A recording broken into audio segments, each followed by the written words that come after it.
نحمده ونصلي على رسوله الكريم أما بعد فأعوذ بالله من الشيطان الرجيم بسم الله الرحمن الرحيم إن الله وملائكته يصلون على النبي يا أيها الذين آمنوا صلوا عليه وسلموا تسليما اللهم صل على سيدنا ومولانا محمد كما تحب وترضى اللهم صل على محمد وأنزله المقعد المقرب عندك يوم القيامة رضيت بالله ربا وبالإسلام دينا وبمحمد نبيا ورسولا صلی اللہ علیہ وآلہ وسلم۔ پیارے دوستو، پچھلی ویڈیو میں ہم نے جنگ فجار اور حلف الفضول کے بارے میں آپ کو بتایا تھا، اور یہ بتایا تھا کہ آپ صلی اللہ علیہ وآلہ وسلم نے سب سے پہلے کس جنگ میں شرکت کی تھی، اور اس جنگ میں آپ صلی اللہ علیہ وآلہ وسلم نے کیا کیا کام سر انجام دیے تھے۔ تو آج کی ویڈیو میں ہم آپ کو آپ صلی اللہ علیہ وآلہ وسلم کا تجارت کے حساب سے جو پہلا سفر تھا شام کا، اس سفر کے بارے میں بتائیں گے، اور اس سفر میں آپ صلی اللہ علیہ وآلہ وسلم کی ایک اہم ترین بندے سے ملاقات ہوئی تھی، اس ملاقات کے بارے میں بتائیں گے۔ تو مکہ مکرمہ میں آپ صلی اللہ علیہ وآلہ وسلم کی امانت اور دیانت کے چرچے ہونے لگے، اور آپ صلی اللہ علیہ وآلہ وسلم کو امین کا لقب دیا جانے لگا، صادق اور امین، اور آپ کا یہ لقب بہت مشہور ہو گیا، یہاں تک کہ آپ صلی اللہ علیہ وآلہ وسلم کو لوگ امین کے نام سے ہی پکارتے تھے، اس کے علاوہ کسی اور نام سے نہیں پکارتے۔ انہی دنوں میں ایک دن ابو طالب نے آپ صلی اللہ علیہ وآلہ وسلم سے کہا کہ اے بھتیجے، میں بہت غریب آدمی ہوں، اور قحط سالی کی وجہ سے اور زیادہ سخت حالات کا سامنا ہے، اور کافی عرصے سے خشک سالی کا دور چل رہا ہے، اور کوئی ایسا ذریعہ نہیں ہے کہ اپنا کام چلا سکیں، اور نہ ہی ہماری کوئی تجارت ہے۔ تو ایک تجارتی قافلہ شام جانے والا ہے، اور اس میں قریش کے لوگ بھی شامل ہیں، اور قریش کی ایک خاتون حضرت خدیجہ بنت خویلد شام کی طرف اپنا تجارتی سامان بھیجا کرتی ہیں۔ جو شخص ان کا مال لے کر جاتا ہے وہ اپنی اجرت ان سے طے کر لیتا ہے، اور وہ اس کو اچھی اجرت دیتی ہیں، اور اگر تم ان کے پاس جاؤ اور ان کا مال تجارت کے لیے شام لے جانے کی پیشکش کرو تو مجھے امید ہے کہ وہ ضرور تمہیں اپنا مال دیں گی، اس لیے کہ آپ کی امانت داری اور شہرت کے چرچے حضرت خدیجہ تک بھی پہنچ چکے تھے۔ اور ساتھ ابو طالب نے یہ بھی کہا کہ اگرچہ مجھے یہ بات پسند نہیں ہے کہ میں آپ کو شام کے سفر پر بھیجوں، کیونکہ مجھے یہ خبر پہلے سے ہے کہ یہودی آپ کے دشمن ہیں اور آپ کی جان کو خطرہ ہے، لیکن حالات اس قدر تک پہنچ چکے ہیں کہ اب اس کے علاوہ کوئی دوسرا رستہ اور کوئی دوسرا طریقہ بھی نظر نہیں آ رہا۔ اتنی بات کہہ کر ابو طالب خاموش ہو گئے، تو آپ صلی اللہ علیہ وآلہ وسلم نے آگے سے فرمایا کہ ممکن ہے کہ وہ خاتون خود میرے پاس کسی بندے کو بھیجیں کہ میں اس کا سامان لے کر شام کی طرف جاؤں۔ تو یہ بات آپ نے اس لیے کہی تھی کہ حضرت خدیجہ رضی اللہ تعالی عنہا کو ایک بااعتماد آدمی کی ضرورت تھی، اور اس وقت سرزمین مکہ میں آپ صلی اللہ علیہ وآلہ وسلم سے زیادہ شریف، آپ صلی اللہ علیہ وآلہ وسلم سے زیادہ پاک دامن، امانت دار اور قابل اعتماد کوئی آدمی نہیں تھا۔ ابو طالب اس وقت بہت پریشان تھے، آپ صلی اللہ علیہ وآلہ وسلم کی بات سن کر کہا کہ اگر تم نہ گئے تو مجھے یہ ڈر ہے کہ وہ کسی اور سے معاملہ طے کر لیں گی۔ تو یہ کہہ کر ابو طالب اٹھ گئے، اور دوسری طرف آپ صلی اللہ علیہ وآلہ وسلم کو یقین تھا کہ سیدہ خدیجہ رضی اللہ تعالی عنہا خود ان کی طرف کسی کو بھیجیں گی۔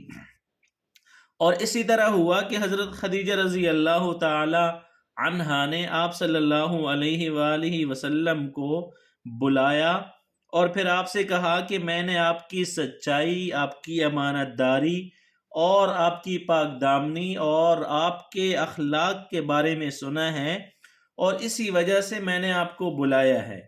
اور جو معاوضہ میں آپ کی قوم کے دوسرے آدمیوں کو دیتی ہوں اس سے دگنا معاوضہ آپ کو دوں گی اگر آپ میرا یہ سامان تجارت شام کی طرف لے کر جائیں۔ تو آپ صلی اللہ علیہ وآلہ وسلم نے ان کی بات منظور فرما لی، اور پھر اپنے چچا ابو طالب سے ملے اور انہیں یہ بات بتائی۔ تو ابو طالب یہ سن کر بولے کہ یہ روزی اللہ نے تمہارے لیے پیدا فرمائی ہے۔ اس کے بعد آپ سیدہ خدیجہ رضی اللہ عنہا کا سامان تجارت لے کر شام کی طرف روانہ ہوئی۔ تو سیدہ خدیجہ رضی اللہ عنہا کے غلام میسرہ آپ کے ساتھ تھے۔ روانگی کے وقت سیدہ خدیجہ نے اپنے غلام سے کہا کہ کسی معاملے میں ان کی نافرمانی نہیں کرنا، جو بات یہ کہیں وہی کرنا،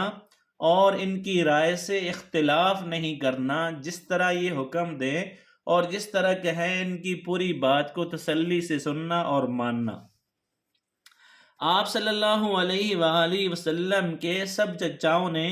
قافلہ والوں سے آپ صلی اللہ علیہ وآلہ وسلم کا خیال رکھنے کی درخواست کی،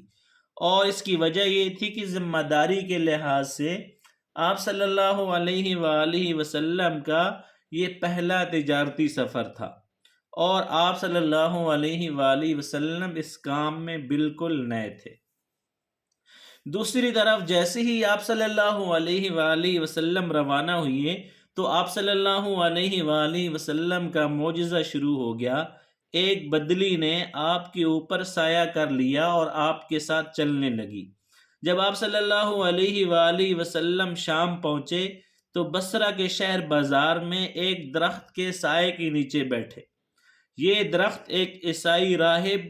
نستورہ کی خانقاہ کے سامنے تھا۔ اس راہب نے میسرہ کو دیکھا تو خانقاہ سے نکل آیا۔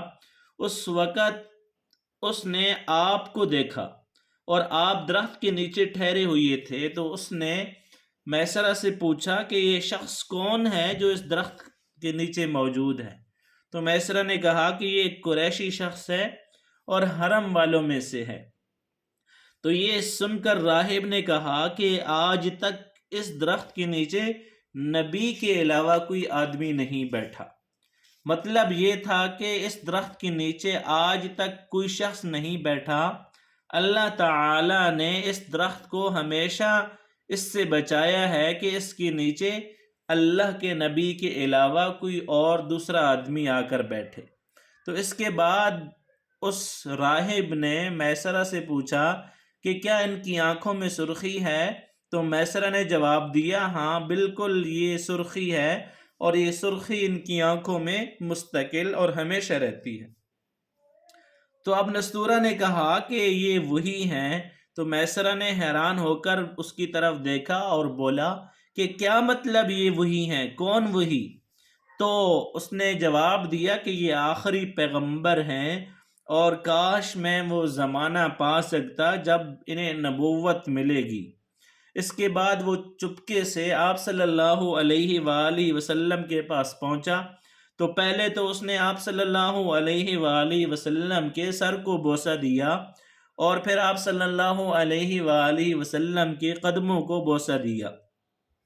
اور بولا کہ میں آپ پر ایمان لاتا ہوں اور گواہی دیتا ہوں کہ آپ وہی ہیں جن کا ذکر اللہ رب العزت نے تورات میں فرمایا ہے۔ اس کے بعد نستورہ نے کہا کہ اے محمد صلی اللہ علیہ وآلہ وسلم، میں نے وہ تمام نشانیاں دیکھ لی ہیں جو پرانی کتابوں میں ہیں۔ آپ کی نبوت کی نشانیوں میں سے ایک نشانی باقی ہے، اس لیے اگر آپ اپنے کندھے سے کپڑا ہٹائیں تاکہ میں وہ ایک نشانی بھی دیکھ لوں۔ تو آپ صلی اللہ علیہ وآلہ وسلم نے اپنے شانہ مبارک سے کپڑا ہٹایا تو تب نستورہ نے وہاں پر مہر نبوت کو چمکتے ہوئے دیکھا اور وہ فوراً مہر نبوت کو چومنے کے لیے جھک گیا اور پھر بولا، میں گواہی دیتا ہوں کہ اللہ کے علاوہ کوئی عبادت کے لائق نہیں، اور میں گواہی دیتا ہوں کہ آپ اللہ تعالیٰ کے پیغمبر ہیں۔ آپ کے بارے میں حضرت عیسیٰ ابن مریم علیہ السلام نے خوشخبری دی تھی اور انہوں نے کہا تھا کہ میرے بعد اس درخت کے نیچے سوائے پیغمبر کے کوئی نہیں بیٹھے گا، اور اس پیغمبر کے جو امی یعنی ان پڑھ، ہاشمی، عربی اور مکی یعنی مکہ کے رہنے والے ہوں گے، اور قیامت میں حوض کوثر اور شفاعت والے ہوں گے۔ اس واقعے کے بعد نبی کریم صلی اللہ علیہ وآلہ وسلم بصرہ کے بازار تشریف لے گئے اور وہاں پر آپ نے وہ مال فروخت کیا جو ساتھ لائے تھے اور کچھ چیزیں خریدیں، اور اس خرید و فروخت کے درمیان آپ صلی اللہ علیہ وآلہ وسلم سے ایک شخص نے کچھ جھگڑا کیا اور بولا کہ لات و عزا کی قسم کھاؤ، تو آپ صلی اللہ علیہ وآلہ وسلم نے فرمایا کہ میں ان بتوں کے نام پر کبھی قسم نہیں کھاتا۔